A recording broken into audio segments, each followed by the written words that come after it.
வணக்கம் ஜோதிட நண்பர்களே.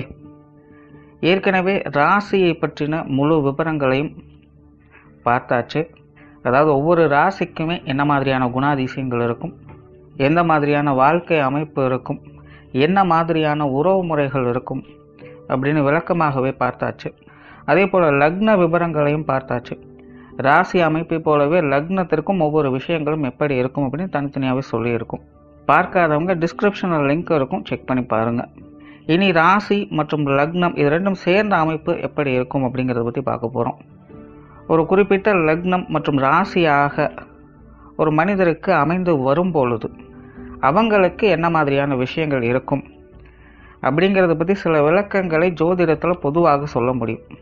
இனி அந்த விஷயங்களை பற்றி தொடர்ச்சியாக பார்க்கலாம். பதிவை பார்க்கறதுக்கு முன்னாடி ஒரு சில விஷயங்களை கவனத்தில் வச்சுக்கோங்க. எப்பவும் சொல்லக்கூடிய விஷயங்கள் தான் இங்கு சொல்லக்கூடிய விஷயங்கள் முழுமையாக உங்களுக்கு பொருந்தணுங்கிற அவசியம் கிடையாது. ஏன்னா ஒரு மனிதனை பற்றி அவங்களுடைய சுய ஜாதகம் மட்டும்தான் முழுமையான விஷயங்களை சொல்ல முடியும். மற்ற விஷயங்கள் எல்லாமே ஒரு பொதுவான அமைப்பு கொண்டது தான். இங்கு சொல்லக்கூடிய விஷயங்களை நீங்கள் கிராஸ் பண்ணி வருவீங்க. உங்களுடைய வாழ்க்கையில் சில அனுபவங்களாகவும் உணர்வுபூர்வமான விஷயங்களாகவும் பெற முடியும். அதே போல் ராசி முக்கியமாக இல்லை லக்னம் முக்கியமாக அப்படின்னாலும் குழப்பிக்க வேண்டாம். ராசி லக்னம் அப்படிங்கிறதெல்லாம் பார்த்தீங்கன்னா ஒரு சில ஐடென்டிட்டி மட்டும்தான். ஜோதிட பலன்கள் எடுக்கிறதுக்காக பொதுவாக தெரிஞ்சிக்க வேண்டிய சில விஷயங்கள் அவ்வளோதான். மற்றபடி 9 கிரகங்கள் 12 கட்டம் 27 நட்சத்திரங்கள் கொண்ட ஒரு அமைப்பு தான் நமக்கு முழுமையாக முக்கியம். அதுதான் ஒவ்வொரு செகண்டும் நமக்கு தேவையான எல்லா விஷயங்களையும் தீர்மானிக்கிறது. அதனால் ராசி முக்கியமாக இல்லை லக்னம் முக்கியமாக அப்படின்னாலும் குழப்பிக்காதீங்க. நம்ம யாருன்னு கேட்டால் நம்மளுடைய பேரை எப்படி ஒரு அடையாளமாக சொல்கிறோமோ அந்த மாதிரி தான் நம்மளுடைய சுய ஜாதகத்திற்கு அடையாளமாக இந்த ராசியும் லக்னமும் அமைந்து வருது. மற்றபடி இங்கே எல்லாமே முக்கியம் அப்படிங்கிறத மனசில் வச்சுக்கோங்க.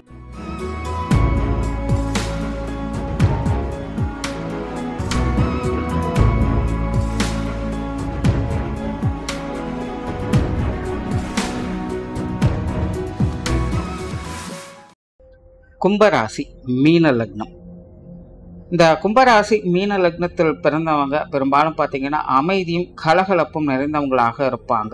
வாழ்க்கை வாழ்வதற்கேன்னு சித்தாந்தம் பேசக்கூடியவங்களாக இருப்பாங்க. பெரும்பாலும் ஆடம்பர பிரியர்கள் சொகுசு பிரியர்களாகவே இருப்பாங்க. பெரும்பாலும் டேக் இட் ஈஸியாகவே எல்லா விஷயங்களையும் எடுத்துக்கொள்ளக்கூடியவங்களாகவே இருக்காங்க. நல்ல வசீகரத்தன்மை பெற்றவங்களாக இருப்பாங்க. பொழுதுபோக்கு விஷயங்கள்ல ஈடுபாடுகள் அதிகமாக இருக்கும். கலகலப்பான சூழ்நிலைகளை பெரும்பாலும் விரும்பக்கூடியவங்களாகவே இருப்பாங்க. ரொம்பவுமே ஒரு அட்ராக்டிவான பர்சன், ஃப்ரெண்ட்லி நேச்சரோட பழகக்கூடியவங்க. அதனாலேயே இவங்களை சுற்றி பெரும்பாலும் இவங்களுக்குன்னு சில ஆட்களை எப்பவுமே வைத்துக் கொள்ளக்கூடியவங்களாக இருப்பாங்க. கொஞ்சம் சொகுசு பிரியர்களாக இருக்கிறதுனால கொஞ்சம் கேர்லெஸ்ஸான குணமும் இவங்களுக்கு கூடவே இருக்கும். அவ்வளோ சீக்கிரம் எந்த ஒரு காரியத்தையும் பறக்க இவங்க செய்ய மாட்டாங்க. பெரும்பாலும் அப்புறம் பார்த்துக்கலாம் அப்படிங்கிற ஒரு மைண்ட் செட் இவங்களுக்குள்ள இருக்கும். அதிக ரிஸ்க் எடுத்து வேலை செய்யக்கூடிய விஷயங்கள் இவங்களுக்கு செட் ஆகிறதே இல்லை, அல்லது இவங்களுக்கு பிடிக்காமலும் இருக்கலாம். ஸ்மார்ட் ஒர்க் அண்ட் ரொட்டீன் ஒர்க்கை அதிகம் விரும்பக்கூடியவங்க. அவங்களை பொறுத்த வரைக்கும் ஏன் எதுக்கு எப்படி அப்படிங்கிற கேள்வி எல்லாம் இருக்காது. இருக்கிற வரைக்கும் நிம்மதியாக இருப்போம், சந்தோஷமாக இருப்போம் அப்படிங்கிற மைண்ட் செட் தான். அது எப்படி இருந்தால் என்ன, இப்போதைக்கு நான் இருக்கேன், இப்போதைக்கு இது எங்கிட்ட இருக்குது, இதை வச்சு எப்படி சந்தோஷமாக இருக்க முடியுமோ இருக்கலாம் அப்படிங்கிற ஒரு மைண்ட் செட்டில் தான் இவங்க பெரும்பாலும் இருப்பாங்க.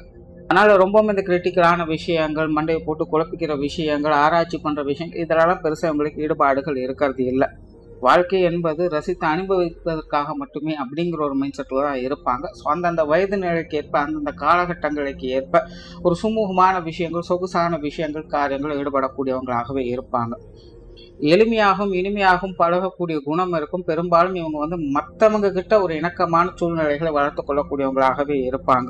என்ன இருக்கோ அதை வைத்து சிறப்பாக எளிமையாக வாழக்கூடிய குணம் இருக்கும். நட்பு வட்டாரத்தை விரிவத்துக் கொள்ளிட்டே இருப்பாங்க. இவங்க ஒரு இடத்துல இருக்காங்கன்னா இவங்க சுற்று வட்டாரத்தில் இவங்களை பற்றி தெரியாத ஆட்கள் இல்லை அப்படிங்கிற ஒரு சூழ்நிலை ஏற்படுத்தி கொள்வாங்க. எப்பவுமே எக்ஸ்பிரசிவாக இருக்கக்கூடியவங்க, மறைமுகமாக எதையும் செய்ய மாட்டாங்க.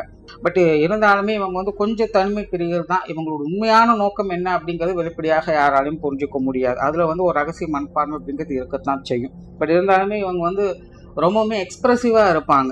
எதையுமே தனக்குள்ளேயே போட்டு அழுத்தி கொண்டே இருக்கக்கூடியவங்க அல்ல. ரிட்டன் ஸ்ட்ரைட் ஃபார்வர்டான ஆட்கள். எதா இருந்தாலும் இந்த இடம் பொருளை எவ்வளோலாம் பார்க்க மாட்டாங்க, கேட்கணும்னு நினைச்சா டப்புன்னு கேட்டுருவாங்க. ஸோ இந்த மாதிரியான விஷயங்கள் இவங்களுக்கு சில நேரங்களில் சாதகமாகவும் இருக்கும், சில நேரங்களில் இதே விஷயங்கள் இவங்களுக்கு சங்கடத்தையும் ஏற்படுத்தும். மற்றவங்களுடைய பார்வையில் இது பலவித கோணங்களில் பார்க்கப்படும். சிலருக்கு அது ஓகே அப்படிங்கிற மாதிரி இருக்கும், சிலருக்கு இவங்க தேவையில்லாத விஷயங்களில் ஈடுபடுறாங்க, மூக்கு நுழைக்கிறாங்க அப்படிங்கிற மாதிரியான மன சங்கடத்தை கொடுக்கவும் செய்யும். பெரும்பாலும் இவங்களுக்கு மனசுக்கும் புத்திக்கும் இடையே நிறைய போராட்டங்கள் இருக்கத்தான் செய்யும். இவங்களோட லைஃப் ஸ்டைல் பார்த்தீங்கன்னா மைண்ட் ரீதியாக பார்க்கும்போது ஒரு கான்ட்ரவர்சியான லைஃப் ஸ்டைல் இருக்கும். ஆனால் தெளிவான புத்தி இருக்கிறதுனால அதை எப்படியோ சரி கட்டி ஒரு அமைதியான சூழலை உருவாக்கி கொள்ளக்கூடிய திறன் இவங்களுக்கு உண்டு. நார்மலாகவே இவங்களை பொறுத்த வரைக்கும் பெரும்பாலும் இந்த வெளி விஷயங்கள் காரியங்கள் அதிக ஈடுபாடுகளை காட்டுவாங்க. உற்றார் உறவினர்கள் நண்பர்கள் மத்தியில் தான் ஒரு பேரும் புகழும் மிக்க நிலையில இருக்கணும் அப்படிங்கிற எதிர்பார்ப்புகள் இவங்களுக்கு அதிகமாகவே இருக்கும். அதிகபட்சமான இவங்களுடைய வாழ்க்கையினுடைய எதிர்பார்ப்பே என்ன அப்படின்னு பார்த்தீங்கன்னா, சொந்தக்காரங்க முன்னாடி கெத்தா இருக்கணும் அப்படிங்கிறதா தான் இருக்கும். மற்றவங்களை விட நான் ஒரு பேரும் புகழோட ஒரு நல்ல நிலையில் இருக்கேன் அப்படிங்கிறத காட்டணும் அப்படின்னு தான் இவங்க அதிகமாக எதிர்பார்ப்பாங்க. மற்றபடி இவங்களை பொறுத்த வரைக்கும் மற்ற விஷயங்கள் எல்லாமே பார்த்தீங்கன்னா லைஃப்னா எல்லாம் இருக்கிறதா அப்படிங்கிறது ரொம்பவே டேக் இட் ஈஸியாக எடுத்துக்கொள்ளக்கூடியவங்க தான். நார்மலாகவே உங்களுக்கு இந்த பேச்சுவார்த்தைகள் சார்ந்த விஷயங்கள் கொஞ்சம் காரசாரமான நிலைகளில் தான் இருக்கும். இருந்தாலுமே சொன்ன சொல்லை காப்பாற்றக்கூடியவங்க, பேச்சுகளுக்கு மதிப்பு கொடுக்கக்கூடியவங்க அப்படின்னு சொல்லலாம். அதே நேரம் இவங்களுடைய பேச்சுக்கள் மற்றவங்க கண்டு காணாமல் இருக்காங்க அப்படின்னாலும் இவங்க கொஞ்சம் டென்ஷன் ஆகக்கூடிய ஆட்கள் தான். நான் சொல்லக்கூடிய விஷயங்களை மற்றவங்க அப்படியே கேட்கணும் அப்படிங்கிற மைண்ட் செட் இவங்களுக்கு அதிகமாகவே இருக்கும். ஸோ இதனாலையும் கூட இவங்களுக்கு மற்றவங்களுக்கு கொஞ்சம் கான்ட்ரவர்சியான நிலைகள் அப்படிங்கிறது வந்து போயிட்டே தான் இருக்கும். புதிய விஷயங்கள் காரியங்கள் ஈடுபாடுகள் காட்டக்கூடியவங்களாக இருப்பாங்க. நார்மலாகவே இவங்களுக்கு ஒரு தேடல் மனப்பான்மை என்பது உண்டு. அமைதியாக உட்காந்து எதையாவது ஒரு விஷயத்தை பற்றி அதிகமாக யோசிச்சுக்கிட்டே இருப்பாங்க. நல்ல கற்பனை ஆற்றல் சிந்தனை ஆற்றல் இவங்களுக்கு அதிகமாகவே இருக்கும். புது புது விஷயங்கள்ல ஆர்வம் காட்டக்கூடியவங்க, புதுமை நோக்கி போகக்கூடியவங்க அப்படின்னு சொல்லலாம். அதே நேரம் இவங்க என்னதான் சொகுசு பிரியர்களாக இருந்தாலும் விடாமுயற்சியோடு செயல்படக்கூடியவங்களாக இருப்பாங்க. ஒன்ஸ் ஒரு விஷயத்துல இவங்க இறங்கிட்டாங்க அப்படின்னா அவ்வளோ சீக்கிரம் பின்வாங்க மாட்டாங்க. ஸோ கொஞ்சம் ரிஸ்க் எடுத்து வேலை செய்யக்கூடிய அமைப்புகள்லாம் இவங்களுக்கும் உண்டு. பட் என்னன்னா அது இவங்களுக்கு பிடித்திருக்கக்கூடிய விஷயங்களுக்கு எவ்வளோ ரிஸ்க் எடுக்கவும் இவங்க தயங்க மாட்டாங்க. சொத்து சுகங்கள் வாகன ரீதியான விஷயங்கள்லாம் அளவான ஈடுபாடுகளை காட்டக்கூடியவங்களாகவே இருப்பாங்க. நார்மலாகவே இவங்களை பொறுத்த வரைக்கும் இருக்கிறத வைத்து வாழணும் அப்படின்னு நினைக்கக்கூடியவங்க தான். அதே போல ரொம்ப ஸ்பெசிஃபிக்கா இப்படி இருக்கணும் அப்படி இருக்கணும் அப்படிங்கிற மாதிரி எல்லாம் கிடையாது. எது கிடைத்தாலும் ஓகே தான் அப்படிங்கிற மைண்ட் செட்ல தான் இருப்பாங்க. ஸோ இந்த சொத்து சுகங்கள் சார்ந்த விஷயங்களும் அப்படிதான். தனிப்பட்ட முறையில இவங்க உருவாக்கிக்கிறாங்களோ இல்லையோ, பட் ஏதோ ஒரு வகையில யாரோ ஒருத்தர் மூலமாக இந்த சொத்து சுகங்கள் வாகன ரீதியான விஷயங்களை அனுபவிக்கக்கூடிய கொடுப்பனைகள் உங்களுக்கு இயல்பாகவே கிடைச்சிருது. முன்னாடியே சொன்ன மாதிரி இந்த ஏன் எதற்கு எப்படி அப்படிங்கிற கேள்வி எல்லாம் இவங்க கிட்ட கிடையாது. எப்படி வந்தாலும் சரி வந்துருச்சுல்ல அப்படிங்கிற மைண்ட் செட் தான். இப்போ இருக்கிறத கிடைச்சது சந்தோஷமாக அனுபவிப்போம் அப்படிங்கிற மைண்ட் செட்ல இந்த சொத்து சுகங்கள் வாகன ரீதியான விஷயங்களையும் இவங்க பார்ப்பாங்க. நார்மலாகவே இந்த மாதிரியான விஷயங்கள்ல இந்த ஆதாயங்கள் அனுபவிக்கக்கூடிய கொடுப்பினைகள் அப்படிங்கிறது இவங்களுக்கு உண்டு. பொருளாதார நிலைகள் பெரும்பாலும் இவங்களுக்கு இது ஒரு சாதகமான அமைப்புகள் அப்படின்னு சொல்லலாம். ஏதோ ஒரு வகையில எப்படியோ இந்த காசு வந்த சமாச்சாரங்களை இவங்க பொருட்டு கொள்ளக்கூடியவங்களாகவே இருப்பாங்க. இவங்களுக்கு அந்த விஷயங்கள்ல விருப்பம் அப்படிங்கிறது இருந்தால் மட்டும் போதும். இருந்தது அப்படின்னா அது எவ்வளவு தேவையோ அவ்வளவும் தேடி பிடித்து கொள்ளக்கூடியவங்களாகவே இவங்க இருக்காங்க. நார்மலாகவே பாத்தீங்கன்னா இவங்களுக்கு இந்த பொருளாதார நிலைகள் ஒரு ஏற்றம் தரக்கூடிய அமைப்புகளால சேமிப்பு மிகுந்த வாழ்க்கை நிலைகள் தான் இவங்களுக்கு அமையுது. சிலருக்கு ஜாதக ரீதியாக சில அசுபகிரங்களோட தொடர்புகள் ஏற்பட்டது அப்படின்னா வேணா இந்த பொருளாதார நிலைகள் கொஞ்சம் சங்கடங்கள் பிரச்சனைகள் அப்படிங்கிறது இருக்கும். அதே போல நிறைய விரயங்கள் செலவுகளை செய்யக்கூடியவங்களாக இருப்பாங்க. இயற்கையாகவே இந்த கும்பராசி மீன லக்னத்தில் பெண்களுக்கு வீண் விரயங்கள் செலவுகள் செய்யக்கூடிய அமைப்புகள் அதிகமாகவே இருக்கு. காரணம் இவங்க பொழுதுபோக்கு விஷயங்கள் ஆடம்பர சமாச்சாரங்களுக்கு அதிக முக்கியத்துவம் கொடுக்கக்கூடியவங்க. அதாவது இவங்களை பொறுத்த வரைக்கும் அது இம்பார்ட்டன்ஸ். மற்றவங்க என்ன நினைக்கிறாங்க ஏது அப்படிங்கிறத பற்றிலாம் இவங்களுக்கு கவலை கிடையாது. அதனாலே இந்த பொருளாதார நிலைகளை பற்றும் இவங்க பெருசா கவலைப்படுறதே கிடையாது. பட் எதிர்பார்ப்புகள் இருக்கு. ஏன்னா பொருளாதாரம் இருந்தது அப்படின்னா தான் மற்ற எந்த ஒரு விஷயங்களும் செய்து கொள்ள முடியும். அது சார்ந்த எதிர்பார்ப்புகள் இவங்களுக்கு அதிகமாகவே இருக்கும். ஆனால் இயற்கையாகவே இவங்களுக்கு ஏதோ ஒரு வகையில் இந்த பொருளாதார தேவைகள் நிறைவேறிக்கொண்டே இருக்கும். பொருளாதார நிலைகளில் முன்னேற்றம் தரக்கூடிய அமைப்புகள் இவங்களுக்கு சேர்ந்துக்கிட்டு தான் இருக்கும். யாரோ ஒருத்தருடைய சப்போர்ட் மூலமாக பொருளாதார நிலைகளை இவங்க தக்க வைத்துக் கொள்ளக்கூடிய திறன் பெற்றவங்களாக இருப்பாங்க. சுருக்கமா சொல்லணும்னா இவங்களுக்கு தேவையானது கிடைச்சிடும், அவ்வளவுதான். பொது விஷயங்கள் காரியங்கள் வகையில் ஒரு அளவான ஈடுபாடுகளை காட்டக்கூடியவங்க. பெரும்பாலும் இவங்க வெளி விஷயங்கள் காரியங்கள்லாம் அதிக ஈடுபாடுகளை காட்ட மாட்டாங்க. தான் உண்டு தான் வேலை உண்டுன்னு இருக்கக்கூடியவங்க. மற்றவங்க விஷயத்துல அவ்வளவு சீக்கிரத்துல மூக்கு நுழைக்க மாட்டாங்க. ராசி லக்ன ரீதியா பார்க்கும்போது மற்றவங்களுடைய பார்வையில சில நேரங்கள் இந்த மாதிரியான எண்ணங்கள் தோணத்தான் செய்வாங்க. தேவையில்லாம மற்ற விஷயங்களை தலையிறாங்களோ அப்படிங்கிற மாதிரி யோசிக்க செய்வாங்க. பட் ஜென்ரலா பார்க்கும்போது இவங்களுக்கு அந்த மாதிரியான விஷயங்கள் மன ரீதியாக ஒரு சில எதிர்பார்ப்புகள் இருந்தாலும் கூட காரிய ரீதியான விஷயங்கள பெருசா ஈடுபாடுகள் இருக்காது. பெரும்பாலும் வெளி விஷயங்கள் காரியங்கள் மற்ற சம்பந்தப்பட்ட விஷயங்களும் கொஞ்சம் பட்டுப்படாமல் தான் இருந்துட்டு வருவாங்க. ஆனால் ஒரு கான்ட்ரவர்சியான லைஃப் ஸ்டைல் அப்படிங்கிறது இவங்களுக்கு உண்டு. இந்த பொது விஷயங்கள் காரியங்கள் மற்றவங்களுடைய சப்போர்ட் அப்படிங்கிறதுலாம் இவங்களுக்கு அவ்வளவு சீக்கிரம் இருக்கிறது இல்லை. ஏனோ தானோ தான் இருந்துகிட்டு இருக்கும். மற்றவங்க உடன் இருப்பவங்கலாம் எப்போ சப்போர்ட் பண்ணுவாங்க எப்போ அப்போஸ் பண்ணுவாங்க அப்படிங்கிறதே புரியாது. அதாவது பெரும்பாலும் பார்த்தீங்கன்னா இவங்க கூடயும் இருப்பாங்க, அதே நேரம் சண்டை போட்டுக்கிட்டும் இருப்பாங்க அப்படின்னு தான் இருக்கும்.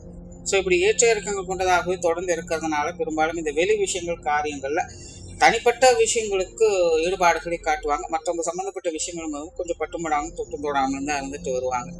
ஆன்மீக ரீதியான விஷயங்கள் ஒரு அளவான ஈடுபாடுகள் இருக்கும், ஒரு அளவான நம்பிக்கை அப்படின்னு சொல்லலாம். ரொம்ப டீப் இன்வால்மெண்ட் எல்லாம் கிடையாது. பட் சுய ஜாதக ரீதியாக இந்த அசுப கிரகங்களுடைய தொடர்புகள் ஏற்பட்டு இருந்தது அப்படின்னா அவங்களுக்கு இளம் வயதுலேருந்து இந்த ஆன்மீகத்துல நாட்டம் அப்படிங்கிறது அதிகரிக்கும். சில தனிமை சார்ந்த விஷயங்களுக்கு அதிக முக்கியத்துவம் கொடுப்பாங்க. ஆன்மீக பாதைகளை நோக்கி போக ஆரம்பிப்பாங்க, ஆன்மீக வாழ்க்கையை வாழ ஆரம்பிப்பாங்க. இந்த ஆன்மீக தேடல்கள் அவங்களுக்கு மிகுதியாக இருக்கும்.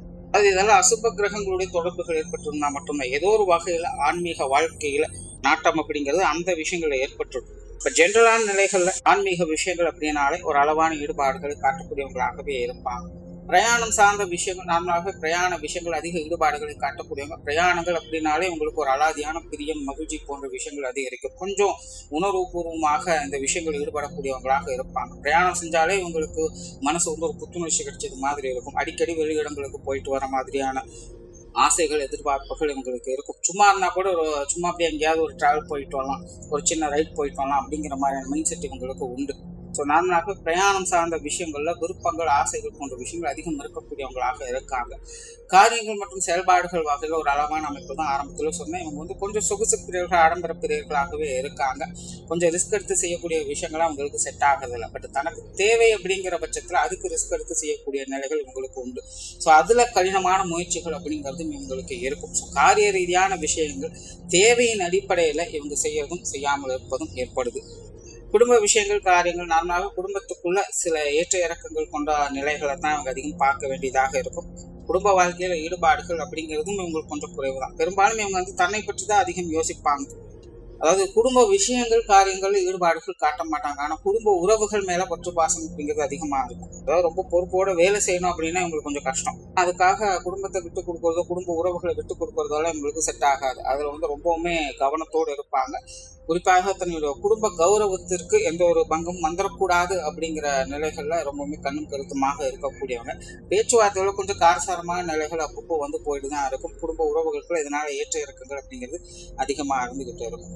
பெற்றோர்கள் சார்ந்த விஷயங்கள் நார்மலாகவே இவங்களுக்கு கொஞ்சம் சாதகமான அமைப்புகள் அப்படின்னு சொல்லலாம். பெரும்பாலும் இவங்களுடைய பெற்றோர்கள் பார்த்தீங்கன்னா கடமையை பலனை எதிர்பாராது அப்படிங்கிற நிலைகளுக்கும் அந்தந்த வயது நிலைக்கு ஏற்ப பெற்றோருடைய அரவணைப்பை பெறக்கூடிய அமைப்புகள் இவங்களுக்கு உண்டு. இவங்களுடைய தாயாருக்கு ஆன்மீக விஷயங்கள்ல ஈடுபாடுகள் அதிகமாக இருக்கும். இவங்களைப் போலவே இவங்களுடைய தாயாரும் நிறைய வெளியிடங்களுக்கு போய் வரக்கூடியவங்களாக இருப்பாங்க. தந்தை கடினமான முயற்சிகளில் ஈடுபடக்கூடியவங்களாக இருப்பாங்க. கொஞ்சம் காரசாரம் மிகுந்தவங்க தான். இவங்களுடைய தாயாருக்கு புத்திசாதுரியம் அதிகமாக இருக்கும். நல்ல பேச்சு திறமை பெற்றவங்களாக இருப்பாங்க. பட் இவங்களுடைய தந்தை பார்த்தீங்கன்னா அதுக்கு அப்படியே ஆப்போசிட்டா இருக்கக்கூடியவங்க. கொஞ்சம் கண்டிப்பு நிறைந்தவங்களாகவும் சில விஷயங்கள் கொஞ்சம் அவசரக்காரங்களாகவும் இருப்பாங்க. ஆனால் அதே போல அவங்களுடைய பெற்றோர்களுக்கு பார்த்தீங்கன்னா அவங்களுடைய குடும்ப உறவுகள் வகையில சில சங்கடங்கள் அப்படிங்கிறவங்க. குறிப்பாக அவங்களுடைய தாயாருக்கு பார்த்தீங்கன்னா அவங்களுடைய பெற்றோர்கள் வகையில சில சங்கடங்கள் அப்படிங்கிறது ஏற்படலாம். அதே போல இவங்களுடைய தந்தைக்கு பார்த்தீங்கன்னா உடன்பிறப்புகள் வகையில சில சங்கடங்கள் அப்படிங்கிறது ஏற்படலாம். பட் என்னதான் அவங்க மூலமாக சங்கடங்கள் அப்படிங்கிறது ஏற்பட்டாலும் கூட இவங்களுடைய பெற்றோர்கள் இந்த விஷயங்களை அவ்வளவு சீக்கிரம் விட்டு கொடுக்கவே மாட்டாங்க. அதுக்கு சப்போர்ட் பண்ணிட்டு தான் இருப்பாங்க. அதே போல அந்த விஷயங்கள், காரியங்கள் அல்லது அவங்க சம்பந்தப்பட்ட விஷயங்கள், காரியங்களை ஈடுபாடுகளை அவங்க காட்டிட்டு தான் இருப்பாங்க. ஸோ ஜென்ரலாகவே பெற்றோர்கள் சார்ந்த விஷயங்கள் அந்தந்த வயது நிலைகளுக்கு ஏற்ற அரவணைப்பு பெறக்கூடிய நிலைகள்ல இருந்துகிட்டு இருக்கும். உடன்பிறப்புகள் சார்ந்த விஷயங்கள் நார்மலாக உடன்பிறப்புகள் சம்பந்தப்பட்ட விஷயங்கள் ஒரு அளவான ஈடுபாடுகளை காட்டக்கூடியவங்களாக இருப்பாங்க. இளைய உடன்பிறப்புகளுடைய விஷயங்கள், காரியங்களுக்கு கொஞ்சம் முக்கியத்துவம் கொடுக்கக்கூடியவங்களாக இருப்பாங்க. அதே போல குணாதிசய வகைகளும் நிறைய விஷயங்கள் ஒருத்தர் அனுசரிச்சு போகக்கூடிய நிலைகள் அப்படிங்கிறது இருக்கும். சின்ன சின்ன காரசாரமான விவாதங்கள் அப்படிங்கிறது இருக்கலாம். பட் இருந்தாலும் இளைய உடன்பிறப்புகள் வகையில அனுசரியான நிலைகள் அப்படிங்கிறது போய்கிட்டு இருக்கும். பட் மூத்த உடன்பிறப்புகள் அப்படிங்கிறது கொஞ்சம் காரசாரமான விஷயங்கள் அதிகமாகவே இருக்கும். உங்களோட மூத்த உடன்பிறப்புகளுக்கு குடும்ப பொறுப்புகள் அதிகமாக இருக்கும். பட் இவங்களுக்கும் அவங்களுக்கும் சில நேரங்கள் கொஞ்சம் ஒட்டாதத்தன்மையில் தேவையில்லாத சங்கடங்கள் போன்ற விஷயங்களும் அடிக்கடி போய்கிட்டு தான் இருக்கும். மூத்த உடன்பிறப்பு சார்ந்த விஷயங்கள், ஏற்ற இறக்கங்கள் அப்படிங்கிறது அதிகமாக இருக்கும். திருமண வாழ்க்கை, கணவன் மனைவி உறவுகளை பொறுத்த வரைக்கும் இது ஒரு சுமூகமான விஷயங்களை எதிர்பார்க்கலாம். குணாதிசய வகையில் ஒருத்தருக்கு அனுசரித்து போகக்கூடிய நிலைகளை பெற்றிருப்பாங்க. கணவன் மனைவி இருவருக்குள்ளுமே பார்த்தீங்கன்னா ஒரு அண்டர்ஸ்டாண்டிங்கிறது இருக்கும். நிறைய விஷயங்கள் கிட்டத்தட்ட ஒருத்தருக்கு ஒரே மாதிரியான வேவ் லென்த்ல டிராவல் பண்ணக்கூடிய நிலைகள் அப்படிங்கிறதும் உங்களுக்கு உண்டு. உங்களை போலவே உங்களுடைய வாழ்க்கை துணையும் பார்த்தீங்கன்னா இந்த பிரயாணம் சார்ந்த விஷயங்கள் முக்கியம் கொடுப்பாங்க. வேலை சம்பந்தப்பட்ட விஷயங்கள் அவங்க கொஞ்சம் முனைப்போடு வேலை செய்வாங்க. பட் இந்த விஷயங்களும் கொஞ்சம் கான்ட்ரவர்சி. இவங்களை பொறுத்த வரைக்கும் எல்லாமே அப்புறம் பார்த்தீங்கன்னா கொஞ்சம் ஒதுக்கி போடுவாங்க.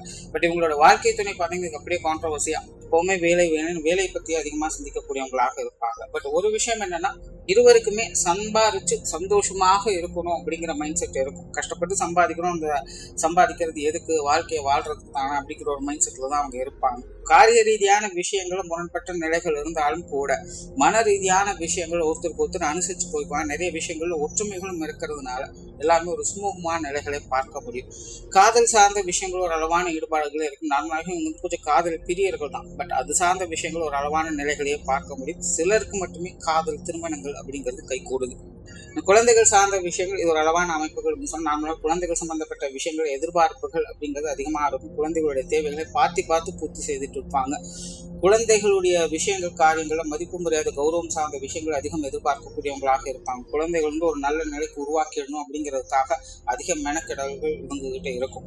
ஒவ்வொரு விஷயங்களுமே பார்த்து பக்குவமாக செஞ்சுக்கிட்டு இருப்பாங்க. குழந்தைகளுக்காக நிறைய செலவுகள் விரயங்கள் செய்யக்கூடியவங்களாகவும் இருப்பாங்க. குழந்தைகளுக்கு செல்லம் கொடுக்கக்கூடிய அமைப்புகளும் உங்களுக்கு உண்டு. குழந்தைகளுக்கு பார்த்தீங்கன்னா கணக்கு வழக்குகள் இல்லாமல் ரொம்பவுமே சொந்தம் கொடுக்கக்கூடிய அமைப்புகள் உங்களுக்கு உண்டு. ஸோ இந்த மாதிரியான விஷயங்களை மட்டும் கொஞ்சம் கவனமாக இருக்கணும். மற்றபடி குழந்தைகள் வகையில் இவங்களுக்கு ஒரு சாதகமான அமைப்புகளை எதிர்பார்க்கலாம். ஒருத்தருக்கு ஒருத்தர் அனுசரித்து போகக்கூடிய நிலைகள் அப்படிங்கிறது உண்டு. உற்றார் உறவினர்கள் நண்பர்கள் சார்ந்த விஷயங்கள் ஒரு அளவான அமைப்புகள் தான். பெரும்பாலும் இவங்களோட மைண்ட் செட் பார்த்தீங்கன்னா உறவினர்கள் மத்தியில் நல்லபடியாக ஒரு செல்வாக்கான நிலைகளை வாழ்ந்து காட்டணும் அப்படிங்கிற மைண்ட் செட்டில் தான் இருப்பாங்க. பட் ஜென்ரலாக பார்க்கும்போது இந்த உறவினர்கள் நண்பர்கள் சார்ந்த விஷயங்கள் எல்லாமே ஒரு கான்ட்ரவர்சியான நிலைகள் தான் இருக்கும். எதையுமே ஒரு ஜட்மெண்ட் பண்ணவே முடியாது. சரி தப்பு நல்லது கெட்டது அப்படின்னு எதையுமே பிரிக்க முடியாது. சூழ்நிலை சம்பவத்துக்கு தகுந்த மாதிரி தான் நல்லவங்க கெட்டவங்களாகவும் மாறுவாங்க, கெட்டவங்க நல்லவங்களாகவும் மாறுவாங்க. ஸோ அந்த நிலைகள் தான் இவங்களுக்கு உண்டு.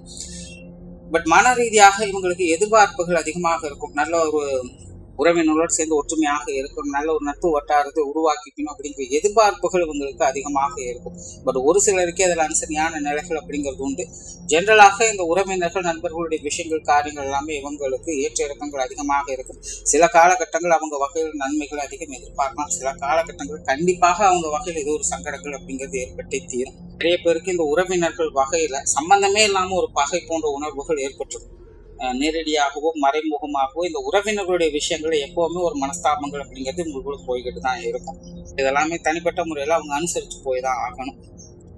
தொழில் வேலை உத்தியோகம் சார்ந்த விஷயங்கள் நார்மலாக இவங்களுக்கு ஒரு சுமூகமான அமைப்புகள் அப்படின்னு சொல்லலாம். ஆரம்பத்திலேருந்தே சொல்றதுதான் இவங்க ரொம்பவுமே ஸ்மார்ட்டான நபர்கள். தனக்கு தேவை அப்படிங்கிற பட்சத்தில் மட்டும்தான் ஹார்ட் ஒர்க்கை எதிர்பார்க்கக்கூடியவங்க. மற்றபடி எது எப்படி இருந்தாலும் பரவாயில்ல, தன்னுடைய தேவைகள் நிறைவேறினா போதும், தன்னுடைய தேவைகள் திருப்தியாக இருந்தால் போதும் அப்படிங்கிற மைண்ட் செட்டில் தான் இவங்க இருப்பாங்க. ஸோ அந்த மாதிரியான தொழில் வேலை உத்தியோகம் சார்ந்த விஷயங்கள் ஈடுபடுவாங்க. ஜென்ரலாகவே இவங்களுக்கு இந்த வெளிநாடு சம்பந்தப்பட்ட விஷயங்களில் ஈடுபாடுகள் அதிகமாக இருக்கும். சிலர்லாம் பார்த்தீங்கன்னா பிறந்த இடத்தை விட்டு வெளி மாநிலங்களில் போய் தங்கி இருந்து வேலை செய்யக்கூடிய அமைப்புகள் அப்படிங்கிறது உங்களுக்கு உண்டு.